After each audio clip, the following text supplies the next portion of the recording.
Everybody, welcome back to another Coach's Log. This is Coach Rob, owner and coach of Positive Performance Coaching. Really happy that you guys have been checking out the YouTube channel, and there was a lot more content to come.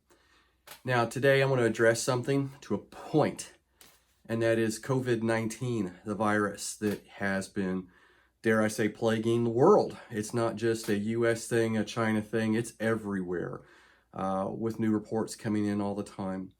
What I am not going to be doing today is trying to sell you on some sort of remedy or present some kind of information as it is my own. Instead, really all I want to do is to remind everybody to try to stay calm. And especially those of you who are endurance athletes, I do realize that races, events, all that stuff that you were training so hard for during the off season, or maybe you're getting caught up in this during your in season. And it is just a fact of life. We haven't had to deal with something like this for 2, maybe 3 generations, but here we are nonetheless.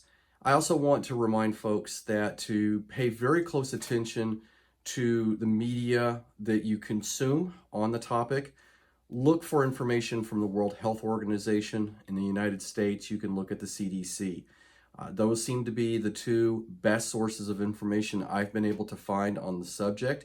I am doing my level best to steer clear of information from your traditional social media outlets such as Facebook, Twitter, Reddit, Instagram. I'm sorry, there may be some good content there, and there may be some very good, strong firsthand experiences.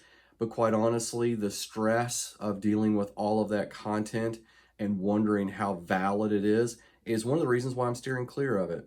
I don't want to belittle this a whole lot. I will say that you really should take a look at the CDC and the WHO measures for trying to stay healthy and pay heed to them. I work in an industry outside of sports and endurance that definitely is paying heed to this.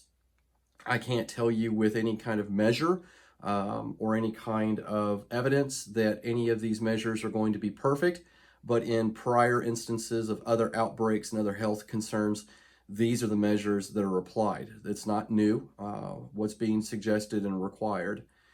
The other thing too is that I want to say that this does not necessarily need to end your endurance career. I'm not saying this just because I'm worried about athletes taking off from the coaching roster or anything like that. There are many opportunities. Do we need to have a rethink of our season? Probably. We need to, at the very least, start making adjustments, maybe making some travel plan adjustments, training adjustments, and things like that. There's been many a thread saying, well, there goes my season.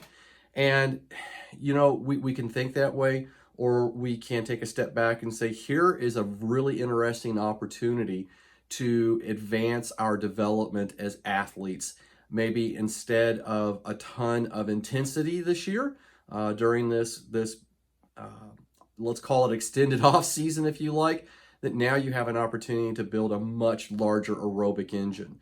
So we're going to talk about some of those things in updated logs, and we're even going to talk about how you can take all that newfound energy and fitness and still race. You're still going to be able to race, and we're going to talk about that in the next Coach's Log. All right, everybody, stay safe, stay healthy, and heed the warnings of all of the doctors and the experts, and really be careful about all the media that you look into.